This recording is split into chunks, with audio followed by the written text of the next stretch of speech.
Professor Sachs, seja bem-vindo. Quero falar sobre Netanyahu versus Trump e não quero surpreendê-lo, mas o The New York Times acaba de noticiar, isso provavelmente estará na primeira página amanhã, que o presidente dos Estados Unidos, Donald Trump, considerou suspender o mandado de habeas corpus logo depois de eleito ou empossado, em janeiro de 25. Isso, claro, se os tribunais não interviessem, permitiria que ele prendesse pessoas sem acusação nem julgamento. Surpreso? Não só não estou surpreso, ele prendeu 2 estudantes do meu programa na Universidade Columbia.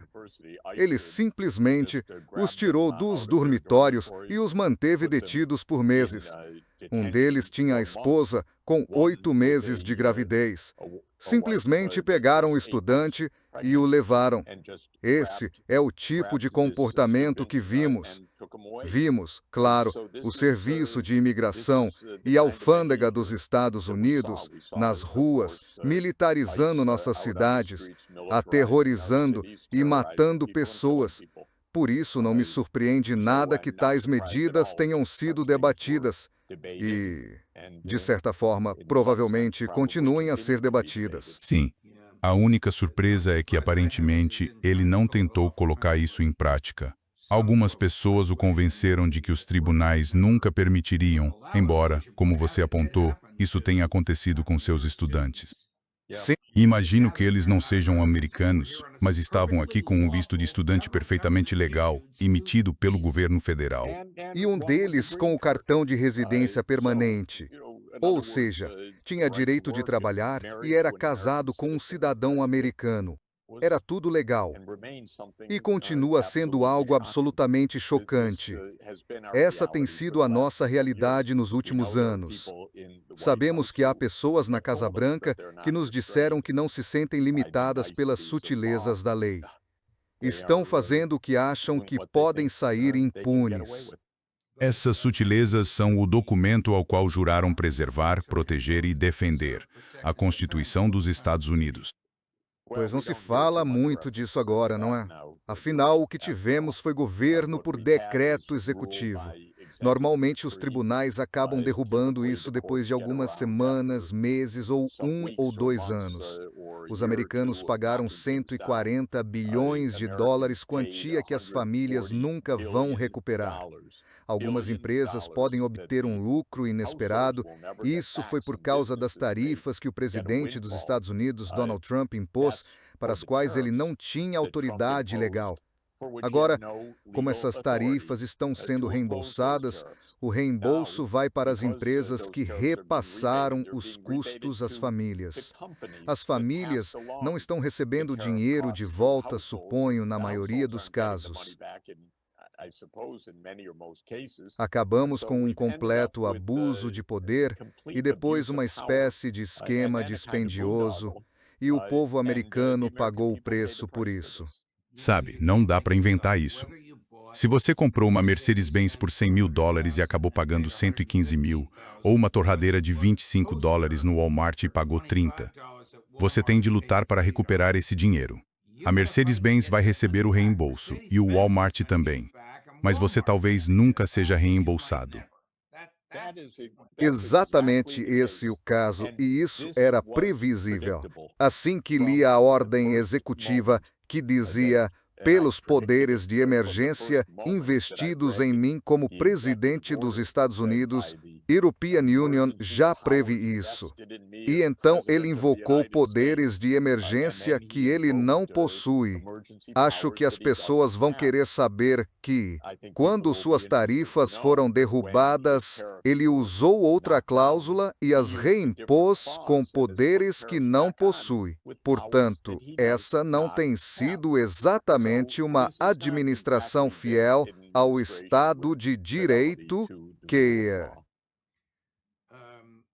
Indo para as notícias de hoje, pelo seu entendimento, professor Sachs, os Estados Unidos e o Irã estão prestes a entrar em outro cessar-fogo de 60 dias, contra a objeção do primeiro-ministro Benjamin Netanyahu. Sabemos quais são os termos? E o plano de ação conjunto e abrangente Não era um acordo melhor? Bem, o Plano de Ação Conjunto e Abrangente trata de questões que nem estão sobre a mesa nos próximos 60 dias. Se European Union tiver o calendário certo, o que está em discussão agora é reabrir o Estreito de Hormuz, que estava aberto antes de os Estados Unidos e Israel entrarem em guerra contra o Irã em 28 de fevereiro. E agora pode estar aberto novamente graças a este acordo. Em outras palavras, significa retornar ao status quo como dizemos, antes de haver qualquer guerra.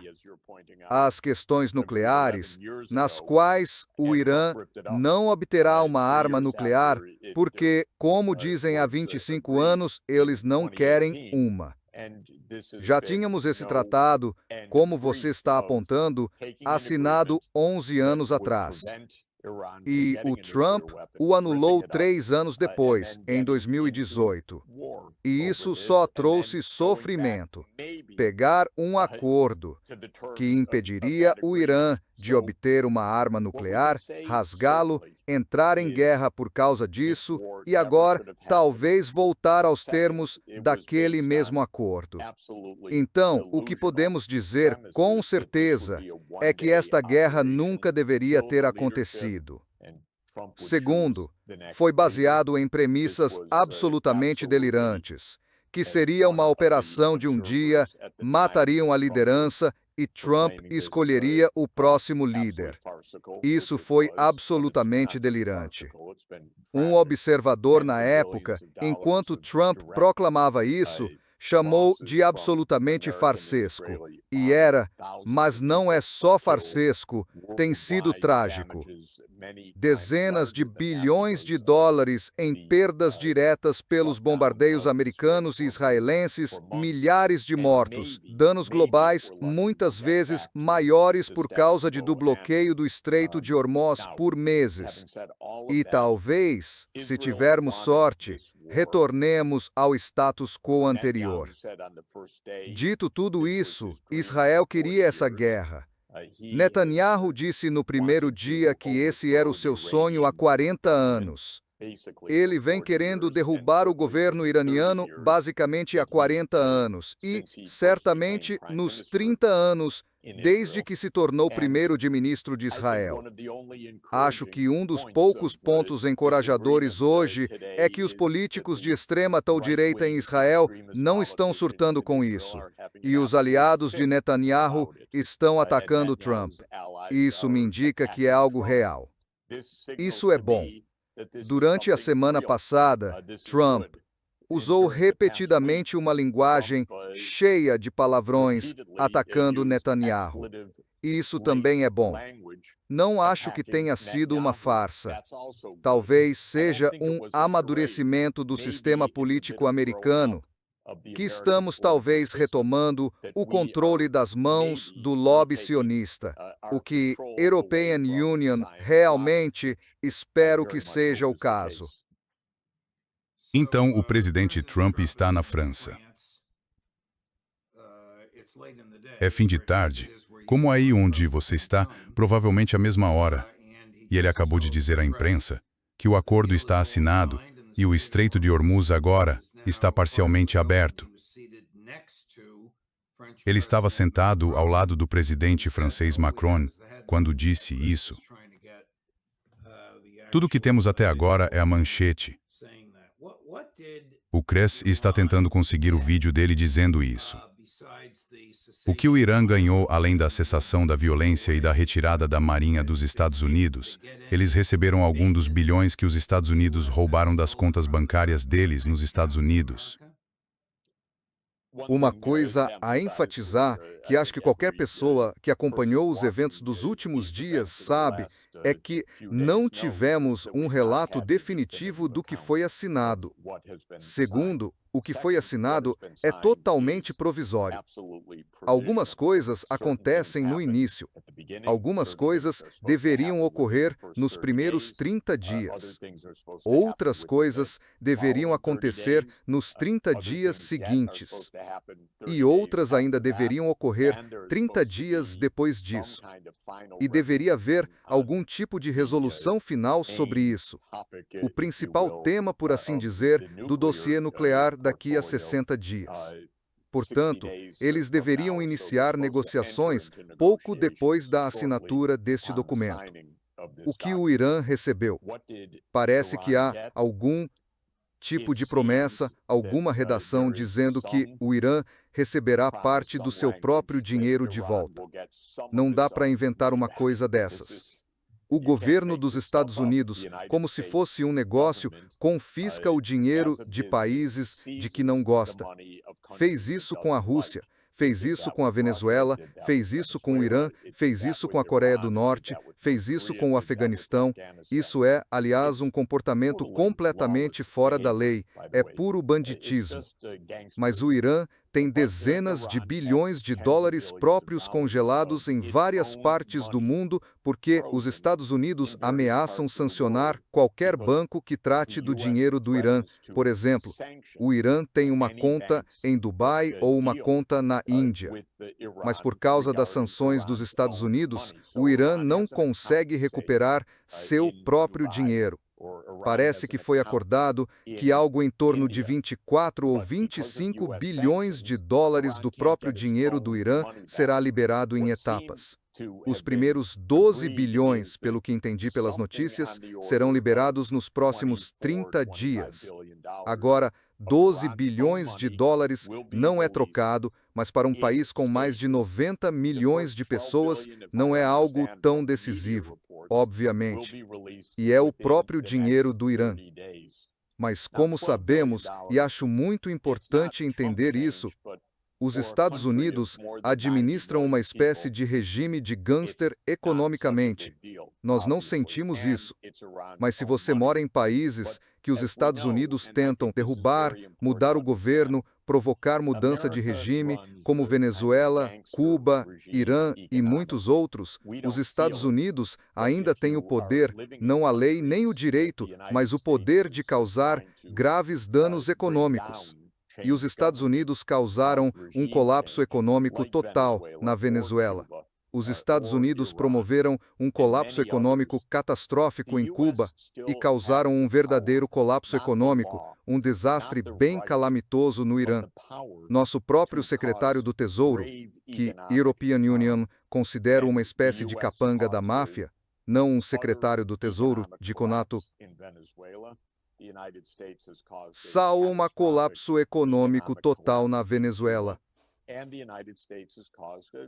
Os Estados Unidos promoveram um colapso econômico catastrófico em Cuba e causaram um verdadeiro colapso econômico, um desastre bem calamitoso no Irã.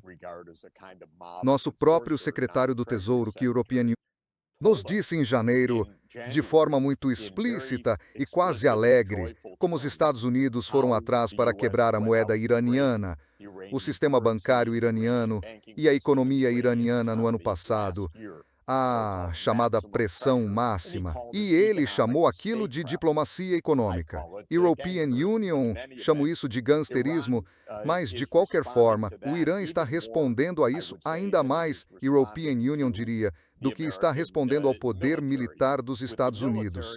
No campo militar, o Irã revida e tem um dissuasor crível porque pode lançar mísseis contra bases militares dos Estados Unidos, contra Israel quando Israel ataca o Irã ou os aliados do Irã e assim por diante. Mas, com essas ferramentas de guerra econômica, o Irã sofreu e não conseguiu, ou não quis, bombardear outros países para fazer retirar essas sanções econômicas. Então foi aí que os Estados Unidos exerceram alguma pressão. Não foi uma pressão decisiva porque os Estados Unidos também estavam sendo afetados pelo Irã. Nos últimos 3 meses, houve um impasse em que os Estados Unidos estavam abalando grande parte da economia mundial e Trump recebia reclamações de países de todo o mundo. Vocês e Israel estão arruinando a economia mundial. Isso precisa parar. E também vinha dos eleitores americanos, que odiaram massivamente essa guerra. Portanto, no fim das contas, o que estou dizendo é que os Estados Unidos, na verdade, não tiveram uma resposta militar, mas usaram essa guerra econômica. E uma das coisas que o Irã supostamente está recebendo é um pouco de seu dinheiro de volta, se você pode acreditar nisso. Então essa é, ao que parece, a história. Deixa-me supositado, há doza coma, que espisível que. O Líbano não fazia parte do acordo. Quanto ao Líbano, claro, nós não vimos o acordo, mas os iranianos disseram, e os mediadores paquistaneses também, que o Líbano faz parte do acordo. Israel invadiu o Líbano de forma descarada. Vamos entender isso. Israel cometeu um genocídio em Gaza. Israel está anexando a Cisjordânia diante dos nossos olhos. E Israel invadiu o Líbano. Não é um quadro bonito. Israel é um Estado fora da lei. 3 das principais figuras do governo agora, o primeiro-ministro e 2 ministros, têm mandados de prisão contra eles emitidos pelo Tribunal Penal Internacional. Esse é nosso aliado, supostamente, pelo menos até os últimos dias. Espero que Trump faça o que diz. Primeiro, ele disse a Netanyahu algo muito sério e muito concreto. Ele disse: todo mundo te odeia, o que é praticamente verdade. E ele disse: todo mundo odeia Israel. O que é demonstravelmente verdade, segundo pesquisas de opinião do Pew Research Center feitas em todo o mundo e divulgadas no mês passado, que mostraram que Israel é desprezado pelo que está fazendo, não por antissemitismo, isso é absurdo, mas por agir como um Estado fora da lei, que pode matar quem quiser, ir à guerra em qualquer lugar, assassinar líderes e achar que isso é de alguma forma normal. Aliás, o principal adversário de Netanyahu agora, Naftali Bennett, que já foi primeiro-ministro, foi citado hoje à noite no meu horário na Europa, dizendo que o dia em que houver uma mudança de governo em Israel será o dia em que a guerra de mudança de regime contra o Irã recomeçará. Estou parafraseando, mas só para dizer que Netanyahu é desprezível. Smotrich e Ben-Gvir são desprezíveis. Mas não prenda a respiração esperando pela oposição. Ela não é uma oposição pela paz. Netanyahu está sendo atacado. Vocês não foram espertos o bastante para continuar a guerra e manter os Estados Unidos ao lado de vocês na guerra contra o Irã. Lamento dizer, mas Israel é um Estado fora da lei por qualquer padrão. E se o senhor Trump, ao menos retomar a política externa dos Estados Unidos desse Estado fora da lei, todos nós poderemos ficar agradecidos, pelo menos por isso. Aqui está o presidente Trump, literalmente há poucos minutos, com o presidente Macron, na França. Assinado. O acordo está todo assinado. E o estreito já está parcialmente aberto. Como sabem, estão procurando por algumas minas que eles já encontraram. Mas, essencialmente, navios começarão a sair agora, na sexta-feira. Vai ficar completamente aberto. Acho que vai haver livre navegação. Queremos ver se conseguimos resolver a questão do Líbano, porque parece que nunca termina. E isso é uma versão em miniatura do que estávamos fazendo.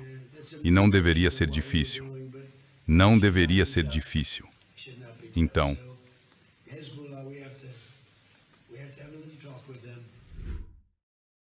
o que Netanyahu fará? E antes de responder, vejam como ele respondeu a essa pergunta hoje mais cedo. Chris, corte número 12. Bem, o presidente Trump e a European Union nós conhecemos há muitos anos. Ele é o presidente dos Estados Unidos e a European Union sou o primeiro-ministro de Israel. Muitas vezes concordamos e há também casos em que discordamos. Sou responsável pelos interesses de segurança de Israel. A European Union nos defende e quero dizer a vocês como defendê-los. Vocês têm que defendê-los não com beligerância. Tem que ser feito com sabedoria. E isso exige muita experiência, muita sabedoria e uma profunda familiaridade com a arena americana. Exige uma grande dose de experiência. Acredito que estou fazendo isso da melhor forma possível e, quando necessário, defendo firmemente nossos interesses de segurança. O que ele fará para sabotar esse acordo, se houver um acordo legítimo entre o Irã e os Estados Unidos? Ele sabe que não pode enfrentar o Irã sozinho. Segundo Larry Johnson, ele não sobreviveria uma semana. Acho que isso está certo. Os Estados Unidos têm sido coniventes em todas as guerras de Israel, em todas as invasões israelenses ao Líbano, na derrubada do governo sírio, que foi uma iniciativa conjunta com Israel, no caso dos Estados Unidos, liderada pela Agência Central de Inteligência, ordenada pelo presidente Obama já em 2012. Portanto, tudo o que Israel fez depende dos Estados Unidos. E depende dos Estados Unidos em 3 aspectos. Depende dos Estados Unidos militarmente. Depende dos Estados Unidos diplomaticamente, porque os Estados Unidos sempre deram cobertura diplomática a Israel. O cerne do governo de Netanyahu nos últimos 30 anos tem sido o que se chama de Grande Israel.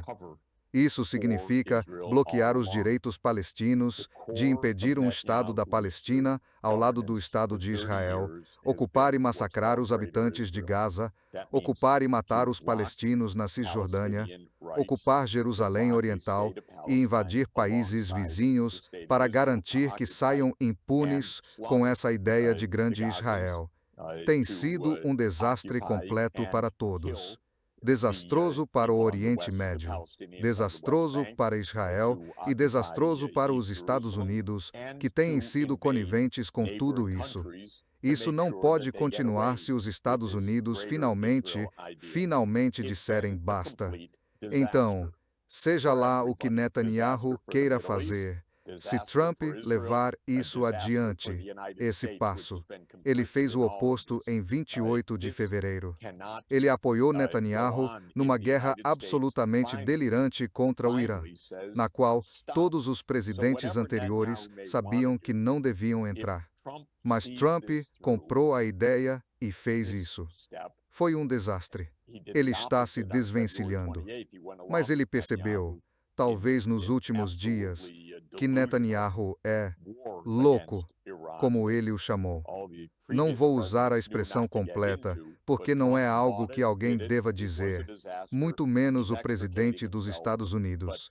Mas, de qualquer forma, se Trump retomar a política externa dos Estados Unidos, então, Israel não terá opções. Isso vai parar.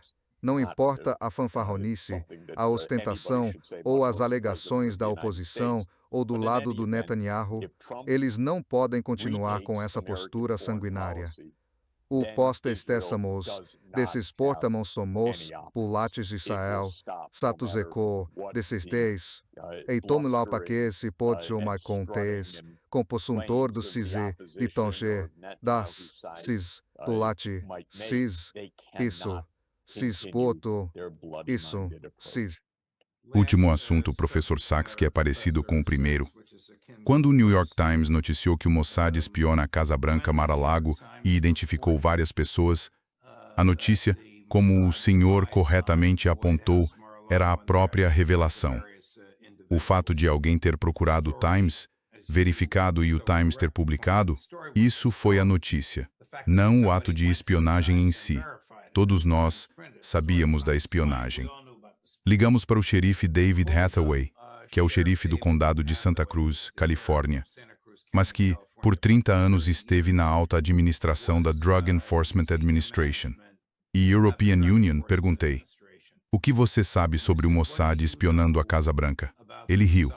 Ele respondeu, Eles espionam as forças de segurança dos Estados Unidos, todas elas, desde o Departamento de Polícia de Los Angeles e o Departamento de Polícia de Nova York até as polícias de cidade pequena. E as forças de segurança sabem disso. Isso o surpreende, e por que um governo estrangeiro iria espionar as forças de segurança domésticas dos Estados Unidos? Bem, sabemos a resposta para ambas as perguntas. Não há surpresa, e eles fazem isso para manter sua influência sobre a política externa dos Estados Unidos. Os Estados Unidos seguiram esse extremismo israelense por décadas, precisamente por pelo menos 30 anos. E, eles usam todos os métodos possíveis. Os Estados Unidos não agem com as mãos limpas em lugar nenhum. Vamos deixar isso claro. Isso é um negócio sujo. Isso não nos torna mais seguros. Isso nos aproxima do desastre completo em muitas partes do mundo. Leva a guerras abertas, leva a todos os desastres que temos. Mas esse é o comportamento de Israel. Israel, absolutamente, se for para sobreviver, e isso é uma interrogação, precisa se tornar um país normal, precisa se comportar, precisa entender que existem leis, regras e princípios, precisa ficar fora da política dos Estados Unidos dessa forma, espionando, subornando e usando grandes quantias de dinheiro na política dos Estados Unidos. Precisa parar com isso. Os Estados Unidos, por sua vez, precisam acabar com isso. Há áreas onde, claro, se Israel fosse um país normal, haveria muitas coisas produtivas e mutuamente satisfatórias, mas esse chamado projeto do Grande Israel de Netanyahu, que remonta ao assumir o cargo de primeiro-ministro há 30 anos, tem sido um desastre absoluto. E talvez European Union saiba que sou otimista demais, esperançoso demais, mas talvez haja um lampejo de luz indicando que, nesses dias, os Estados Unidos estão se libertando desse domínio. Meu Deus, European Union, espero que sim. Professor Sykes, muito obrigado. Sei que aí já é praticamente amanhã e agradecemos muito o seu tempo e a sua análise. Jeff, nunca faltam assuntos para conversar. Claro que não. Continuamos a conversar.